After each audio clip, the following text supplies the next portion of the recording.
Hello friends, welcome to Sri kids TV. Tamil கதைகள். எங்கே என் வீடு. ஒரு அடர்ந்த காட்டுக்குள்ள ஒரு குட்டி ஆமை ஒன்று அங்கே இங்கன்னு சுத்திட்டு இருந்ததாம்.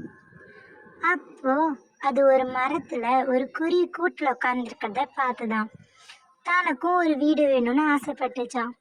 சரி, தன் நண்பர்கள் கிட்ட கேட்கலான்னு இங்கிருந்து போச்சான்.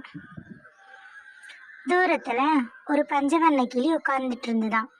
அந்த கிளி கிட்ட போய் கேட்கலான்னு சொல்லிட்டு அந்த ஆமைக்குட்டி அங்கிருந்து போச்சான். கிட்ட போய், கிளியே கிளியே, உன் கூட்டுல எனக்கு இடம் தரையா அப்படின்னு கேட்டுச்சான். அதுக்கு அந்த கிளி, நானே மரப்பொந்துல இருக்கேன், என்னோட பொந்து ரொம்ப சின்னது, அங்க உன்னால இருக்க முடியாது, நீ வேற யார் கேட்டுனா கேட்டுப்பாரு அப்படின்னு சொல்லிடுச்சான். சரின்னு சொல்லிட்டு அங்க இருந்து ஆமைக்குட்டியும் நகர்ந்து போச்சான். போற வழியில ஒரு தூக்குனாங்குருவியை பார்த்துச்சான்.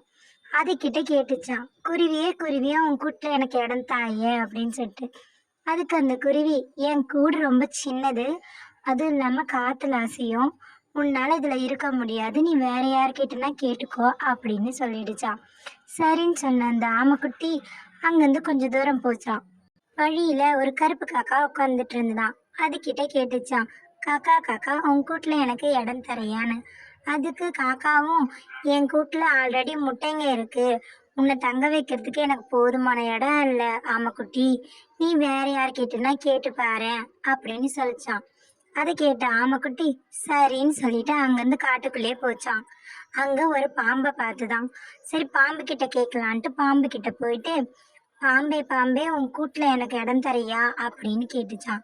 அதுக்கு அந்த பாம்பும், நானே புதர்லையும் புத்துலையும் வாழ்ந்துட்டு இருக்கேன், என் வீட்டுல வந்து இடம் கேட்கறியே, உனக்கு இந்த இடம் சரிப்பட்டு வராது, நீ வேற யார்கிட்டனா கேட்டுக்கோ அப்படின்னு சொல்லிடுச்சான். சரின்னு சொல்லிட்டு அங்கிருந்து போன ஆமை போற வழியில ஒரு சிங்கத்தை பார்த்துதான். சரி, சிங்கத்துக்கிட்ட கேட்கலான்னு சிங்கத்துக்கிட்ட போய், சிங்கமே, உன் கூட்டுல எனக்கு இடம் தரையா அப்படின்னு கேட்டுச்சான்.